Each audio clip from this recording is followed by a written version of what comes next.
G'day everyone, welcome back to Backyard Builds. Today we're building firewall part from Model A. Let's do it. So, first of all, forgive me if I sound a little bit nasally. I've actually got a pretty gnarly sinus infection at the moment. It sounds like I'm holding my nose the whole time. But, if I can find it,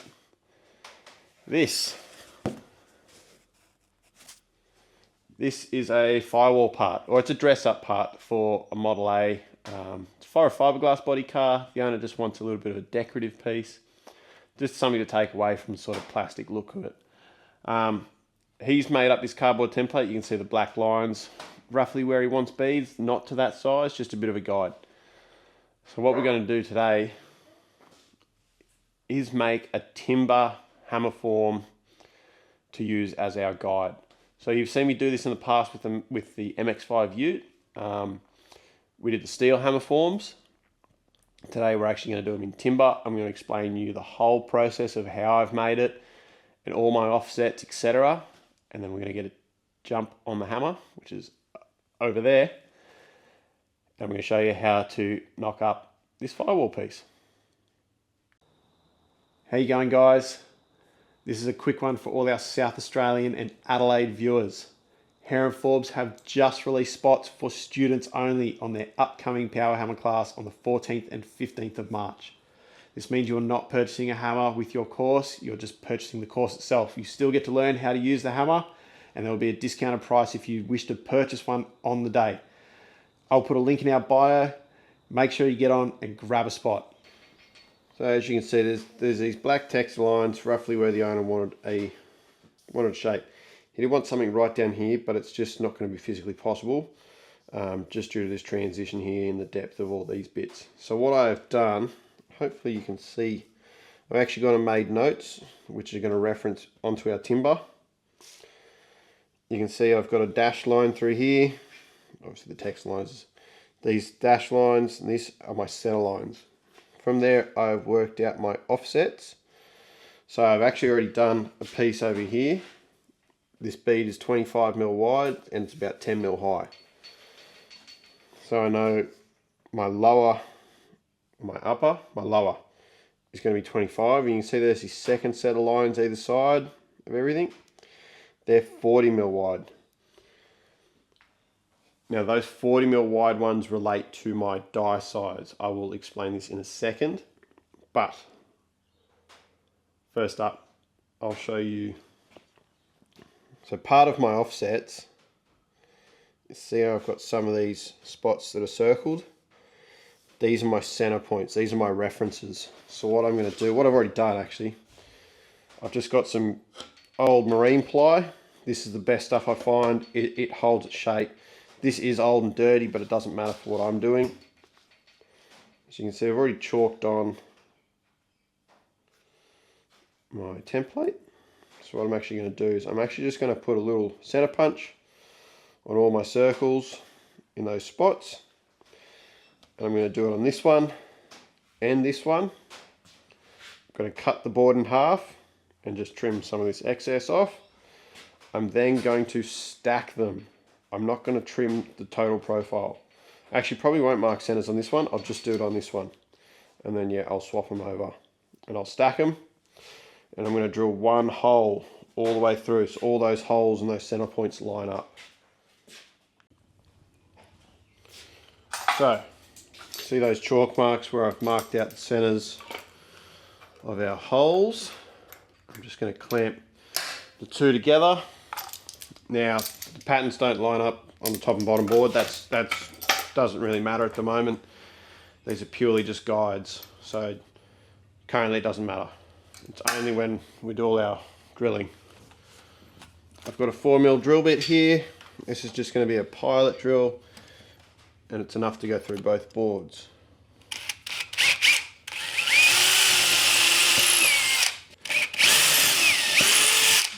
Mark that one, it's all right.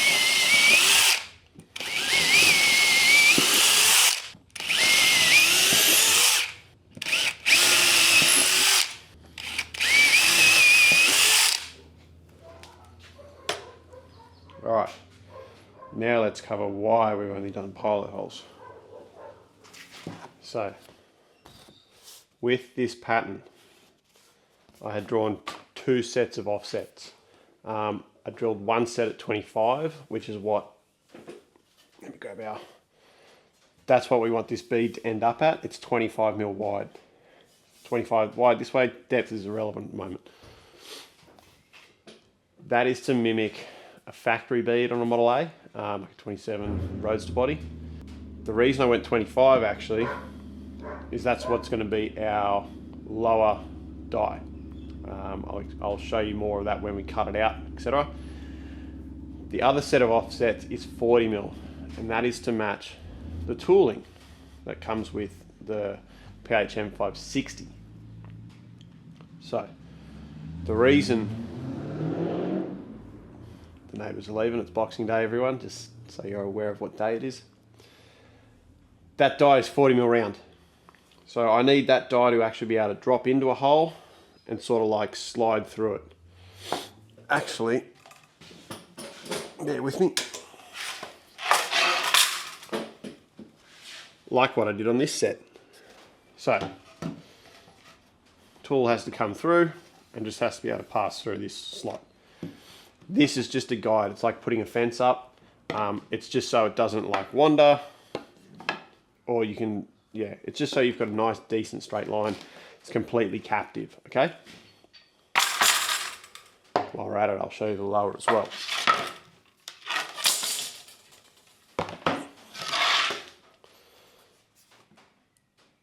So the lower has 25 mil slot.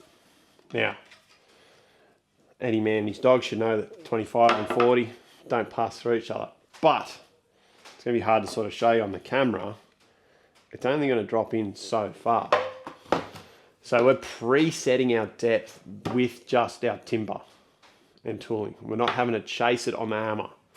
I will lift it up because I'm going to do a first pass and a second pass just to get the right depth that I want, but it just makes it a lot easier.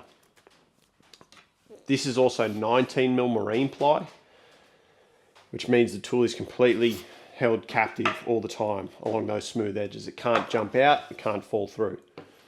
So yes, let's mark out our separate pieces now, and then we'll cut them out and we'll actually start making some shapes.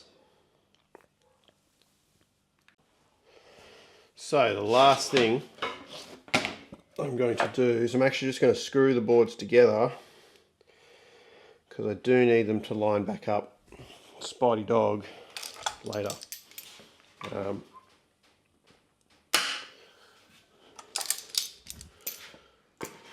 So maybe we should do the 25 on the bottom, yeah, because we want the 40. 25 is going to be on the bottom. No, that's fine. Yep. No, do it this way. Just put a couple of clamps in those. Drill still drops through pretty well. Just remembering that drill is a guide.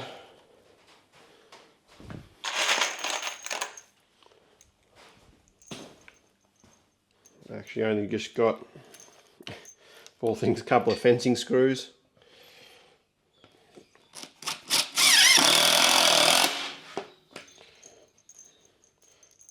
There is a bit of a crucial thing to these, but you just need support basically. So you need to make sure it's gonna, whoa, first day on the screw gun.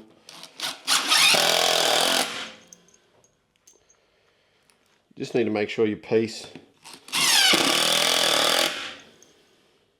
isn't going to drop loose. Now you need support. Normally it's support at the end of your beads. Obviously I can't get anything here, but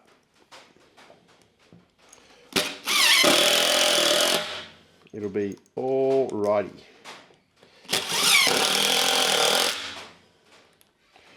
Put one up the end here. Do another one over here. Just want one more, I think.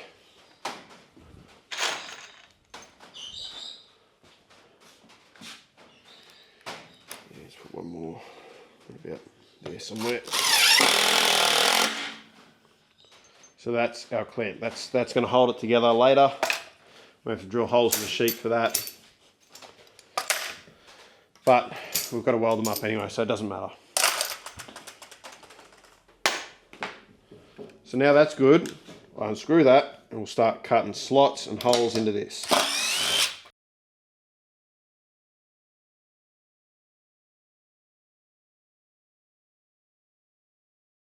I do like this face track. God, it's handy just to be able to boo boo boo boo. It's for the blooper reel. So, got our upper and lower dies, or hammer forms, timber forms, whatever you want to call them. Cut. Just got a bigger and a little one. This is our guide. This is our sort of stamp, or our male and our female part. What I'm actually going to do is flip that one over. Just get that out of the way for a second. And with a, it's more affectionately known in the building industry as a router or a trimmer, I'm actually just going to knock the corners off because I don't want a hard, sharp edge with this bead. So I'm just going to knock this off and then we'll set up our bit of steel and we'll get it in the hammer.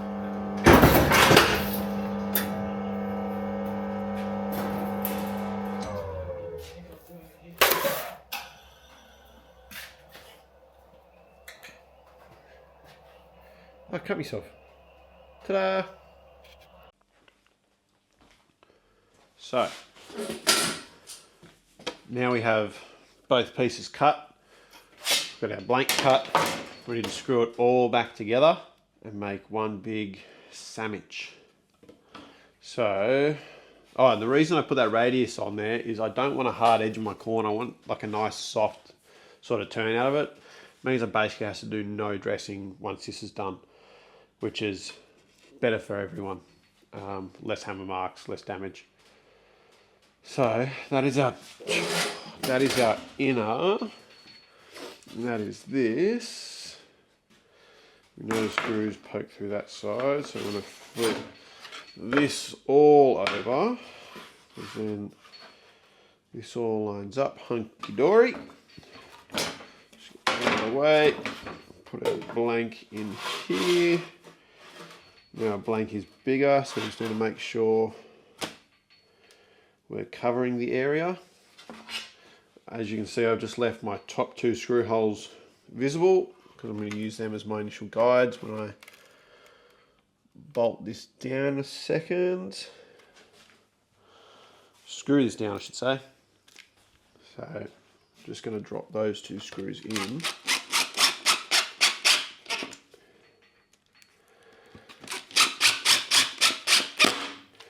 That'll hold everything in place for a second. One last check, obviously. Now, this is our underside. This is what's going to be on the steel plate on the machine, so that's why I countersinks it down. And I'll give this a quick, just a touch with a bit of sandpaper in a minute. Whoop, yep, that's undone. Just back with that 4mm drill bit.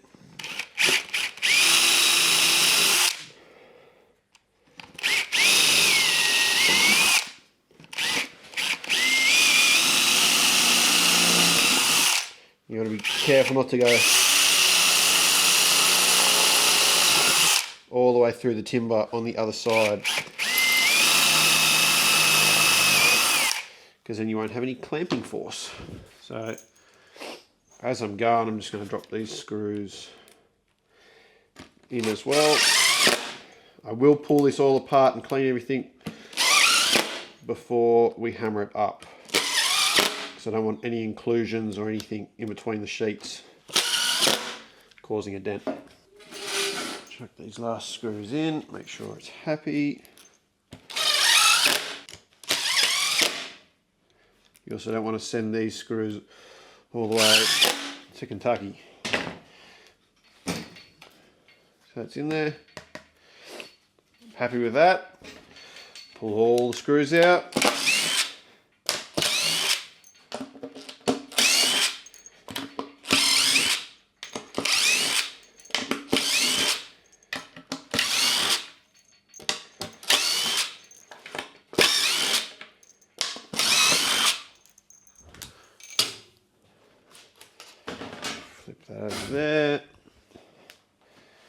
Just get a rag. Just be careful because there is obviously sharp edges. Just going to give this one last wipe, make sure there's no little bits of timber on there. It's fine. This a quick wipe. Same thing, just make sure there's no rough burrs on there, at least where we're travelling. That's sweet.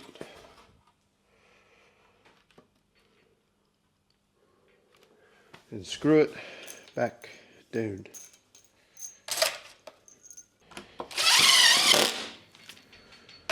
Sweet.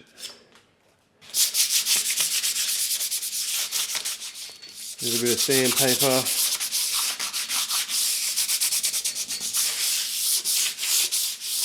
Just want to make sure there's no rough edges.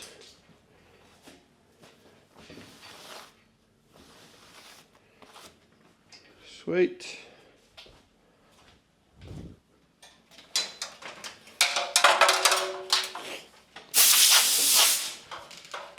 Quick blow off and we are ready.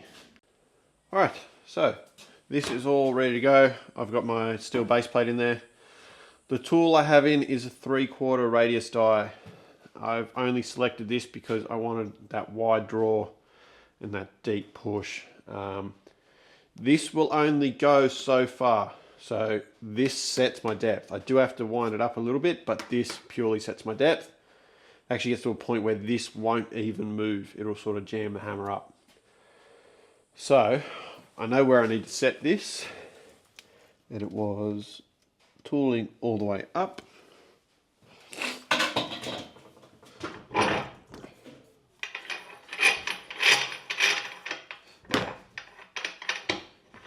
And workpiece up to touch it,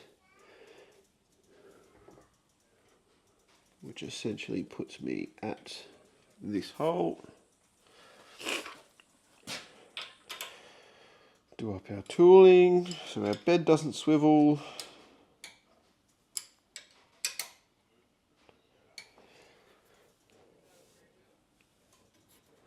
Nice and tight. Put that in your pocket. This is just WD-40 in a spray can. I'm just going to pre-spray all our slots now. That's just lubricant. This is up as fast as it can go. It's already on. So, should just be able to punch it in.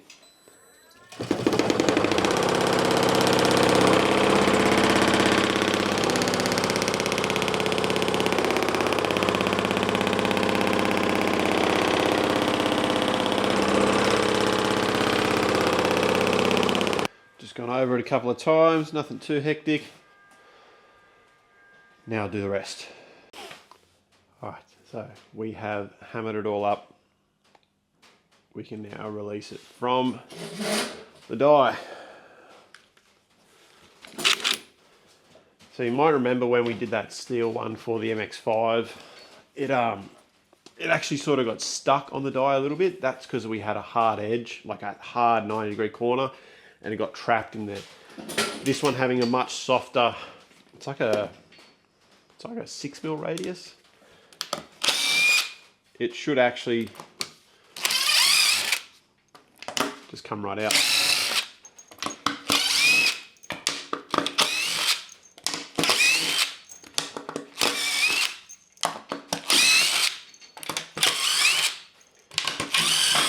Oh, the die's already loose. Sweet. See, it's already loose. Get out of the way. Let's have a look. Just like that. So it might need a little bit of a straighten, a little bit of a dress, but there we have it, and it is pretty close to what our customer wants. So obviously all I got to do now is just trim it out. Just weld up a couple of holes, dress them off, and it's good to go.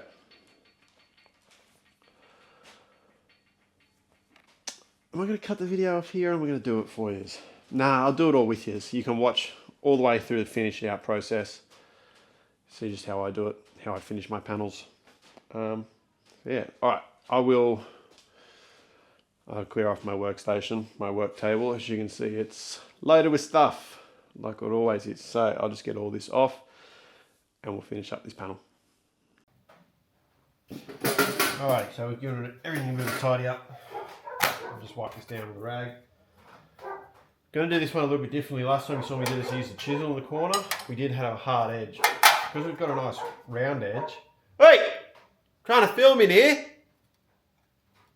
Bloody dogs. Because we've got a nice round edge, I'm going to use a bit of round bar. I'm just going to hold it in there. Just going to tap on the side of it, really.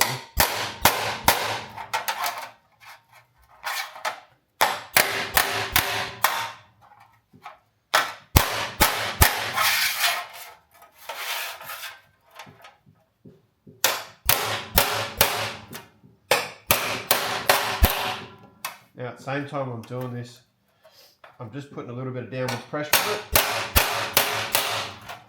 just to help it settle against the bench.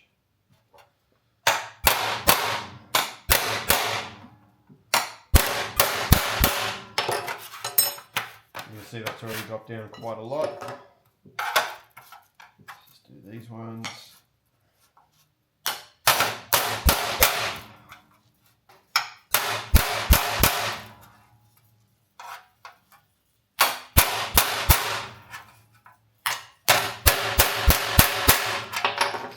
It doesn't need much. That's sitting pretty good. Caught up a little there. Not too worried about that. Alright. We need to weld all these holes up regardless if they are... Well, actually, no, we don't need to weld them all up. We just want to make sure we're welding up the ones that are on the sheet. What we'll do... What's that over? No, it's going to be out there somewhere.